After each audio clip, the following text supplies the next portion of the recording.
త్యాగం చేయాలి. ఇవి ఎవరైతే ఈ గిఫ్ట్లు ఇస్తారో నిజంగా దేవుడు వారిని ఆశీర్వదిస్తాడు. ఆమేన్, హల్లెలూయా. అదే రీతిగా మరి LCM ద్వారా మరి దేవుడు ఎంతగానో మరి తమ్ముడు రాజు బ్రదర్ని అలాగే సృజన దేవుడు వారిని జ్ఞాపకం చేసుకుని దేవుడు వారిని ఆశ్రయించాడు. మా కుటుంబం గురించి చెప్పాలంటే చాలా విషయాలు ఉన్నాయి.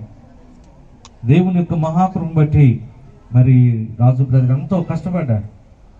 చిన్ననాటి నుండి చాలా ప్రయాసపడ్డాడు. సేవా విధానము, సేవలో మా నాన్నగారు, తల్లిగారు, అమ్మగారు ఇద్దరు కూడా వారి సేవ విషయంలో మమ్మల్ని చిన్నప్పటి నుండి పెంచారు, భక్తిలో పెంచారు. దేవుని ఇంకొక మాట మీకు జ్ఞాపకం చేస్తాను. రాజు మా బ్రదర్ యొక్క మనసు ఎలాంటిదని అంటే ఇచ్చే మనసేనండి, పెట్టే మనసు, ఇచ్చే మనసు. అందరికి ఇచ్చేస్తూనే ఉంటారు ఎప్పుడు కూడా. రాజుగారి మనసు ఇవ్వటమే, వాళ్ళకి ఇవ్వటమే, సహాయం చేయటమే. హల్లెలూయా. అందుకని LCM స్టార్ట్ చేసింది. అందుకని దేవుని స్తోత్రం. హల్లెలూయా. ఈ మిషన్ ద్వారా అనేకులకు, పేదవాళ్ళకి, అనేక మందికి సహాయం చేయాలని, అనేకమైన యాక్టివిటీస్లో అనేక మందికి మేలు కలగనేటువంటి ఉద్దేశంతో ఈ యొక్క LCM మిషన్ అనేటువంటిది మినిస్ట్రీని స్టార్ట్ చేసి ఈ ప్రాంతంలో, హైదరాబాద్ ప్రాంతంలో చాలా చక్కగా దీన్ని కొనసాగిస్తున్నారు. దేవుడు మరి యొక్క మినిస్ట్రీని ఆశీర్వదించను గాక. ఆమేన్. మరి అలాగనే మరి రాజు బ్రదరు అమెరికాలో ఉన్నాడు. మరి దేవుడు ఆ కుటుంబాన్ని దీవించాలి. మరి ఇక్కడ నుండి సోదరుడు మల్లేష్ గారు దేవుని యొక్క మహాకృపను బట్టి ఇక్కడ కార్యక్రమాలు అన్ని జరిగిస్తున్నాడు. అదే రీతిగా కరుణాకర్ గారు కూడా మరి సాకారంగా ఉంటూ ఇలాంటి కార్యక్రమాలన్నీ కూడా జరిగిస్తూ ఉన్నారు. ఇక్కడ ఉన్నటువంటి సంఘం, మరి ఫిల్మ్ నగర్ సంఘం అంతా కలిసి మరి ఎంతో తోడ్పాటుతో ఈ రోజున ఈ యొక్క క్రిస్మస్ వేడుక అనేటువంటి జరిగించడం చాలా సంతోషం అండి. దేవుని బిడ్డలారా, ఈ రోజున దేవుడు మిమ్మల్ని చూస్తున్నాడు, మిమ్మల్ని ఆశీర్వదిస్తున్నాడు, మీకు సమాధానం ఇస్తున్నాడు. నీవు నశించిపోకుండా ఉండాలనేటువంటి ఉద్దేశంతో ఈ ప్రాంత ప్రజలందరికీ ఈ విధమైనటువంటి సువార్తను అందించి, యేసు నేనే మార్గం అన్నాడు కాబట్టి ఆ మార్గంలో ప్రతి ఒక్కరూ నడవాలనేటువంటి ఉద్దేశంతోనే ఈ యొక్క కార్యక్రమం ఏర్పాటు చేయడం జరిగింది. క్రిస్మస్ అంటే ఏదో భోజనాలు వండుకొని తిని హాయిగా ఎంజాయ్ చేయటం కాదండి. క్రిస్మస్ అంటే ఏంటి తెలుసని, క్రీస్తుని ఆరాధించాలండి, క్రీస్తు నామాన్ని మహింపరచాలి, ఆయన పేరును మనం గొప్ప చేయాలి. ఎందుకంటే యేసు అనగా రక్షకుడు అని అర్థం. రక్షించడానికి వచ్చాడు. ఈ లోకములో ఉన్న నిన్ను నన్ను మనందరూ రక్షించడానికి వచ్చాడు. నీవు అగ్నిగుండానికి వెళ్లకుండా, నరకానికి వెళ్లకుండా పరలోక రాజ్యానికి వెళ్ళాలని, మోక్ష రాజ్యానికి వెళ్ళాలని, పాతాళానికి వెళ్లకుండా మోక్షానికి వెళ్ళాలనేటువంటి ఉద్దేశంతోనే యేసు ప్రభు వారు ఈ లోకానికి వచ్చి 2000 సంవత్సరాలు కనుక 2023 సంవత్సరాల క్రితమే ఈ లోకానికి వచ్చి యేసు ప్రభు వారు ఆయన మనందరి కొరకు తన ప్రాణాన్ని పెట్టాడు. హల్లెలూయా. ఆయన పుట్టుకే, ఆయన జన్మమే ఒక గొప్ప పండుగ అండి. ప్రపంచంలో ఎంతో మంది పుట్టారు కానీ ఎంత గొప్పగా పండుగగా చేసుకోరండి. ఒక యేసు ప్రభువును మాత్రమే ప్రపంచమంతా పండుగగా చేసుకుంటారండి. ఇది అందరు పండుగ అండి. ఎవరి పండుగ అండి? ఒక క్రైస్తవుల పండుగే కాదండి, అందరు పండుగ. అందరూ ప్రేమిస్తారు.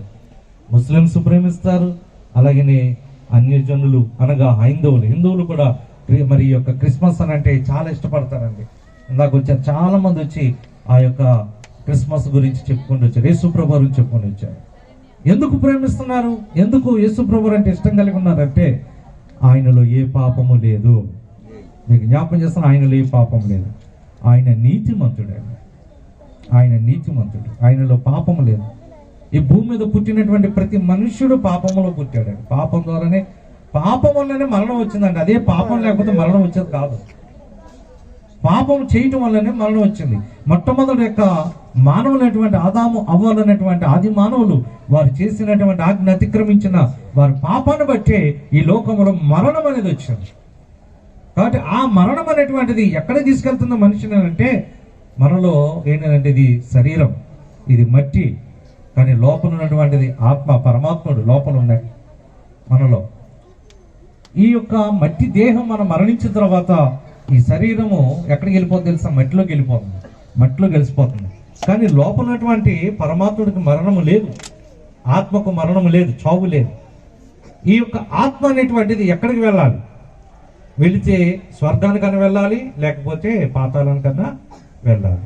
అంటే ఏదో ఒకరు మరి మరణిస్తాం మనము.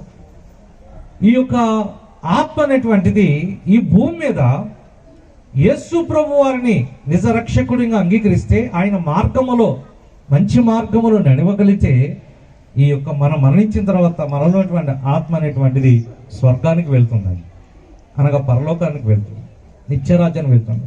ఒకవేళ యేసుక్రీస్తును అంగీకరించకుండా విశ్వసించకుండా మన పాపములను మనం చచ్చిపోతే మన యొక్క ఆత్మ ఎక్కడికి వెళ్తుందో తెలుసండి? నరకానికి, అనగా పాతాళానికి వెళ్తుంది. ఆ పాతాళం అగ్నిగుండము, అందరికీ తెలిసిన విషయం ఇది. కాబట్టి ఈ రాత్రి సువార్త మీరు వినాలి. యేసుప్రభు ఎందుకు వచ్చాడు అని అంటే, ఆ అగ్నిగుండము నుండి, ఆ పాతాళము నుండి నిన్ను తప్పించడానికి యేసుప్రభు వచ్చాడు. అందుకే ఈ పుట్టినరోజు పండుగను మనం జ్ఞాపకం చేసుకుంటున్నాం. యేసుప్రభు ఎందుకు ఈ భూమి మీద ఆయన జన్మించాడు అని అంటే, నీ పాపమును తుడిచివేయడానికి, నీ యొక్క శాపాన్ని కొట్టివేయడానికి యేసయ్య ఈ లోకానికి అరుదించాడు. అందుకోసమే ఈ క్రిస్మస్ అనేటువంటిది మనం చేయగలుగుతున్నాం. నీవు నశించిపోకూడదు, నువ్వు పాపములు మరణించకూడదు, నువ్వు తప్పించబడాలి, రక్షించబడాలి, నువ్వు నశించిపోకుండా ఉండాలనేటువంటి ఉద్దేశంతోనే యేసయ్య నిన్ను నన్ను భూమి మీద ఉన్నటువంటి ప్రతి మానవుని కాపాడడానికి వచ్చాడు యేసయ్య. ఆయనే రాకపోతే ఈ రోజున కరుణాకర్ గారు ఎవరో, మల్లేశ్వర గారు ఎవరో, ప్రవీణ్ గారు ఎవరో, మీరెవరో, మేమెవరో, ఎవరు ఎక్కడుండే వాళ్ళమో తెలియదు. మనం కలుసుకునే వాళ్ళం కదా. అమ్మా నువ్వెవరో తెలియదు, నేను ఎవరో నీకు తెలియదు. ఎవరి వల్ల తెలుసుకోవాలని తెలుసా? ఇప్పుడు ఆ యొక్క పరమాత్ముడైన యేసుక్రీస్తు ప్రభు వలన మనమందరం కలుసుకున్నామండి. ఈ సంతోషం, ఈ ఆనందం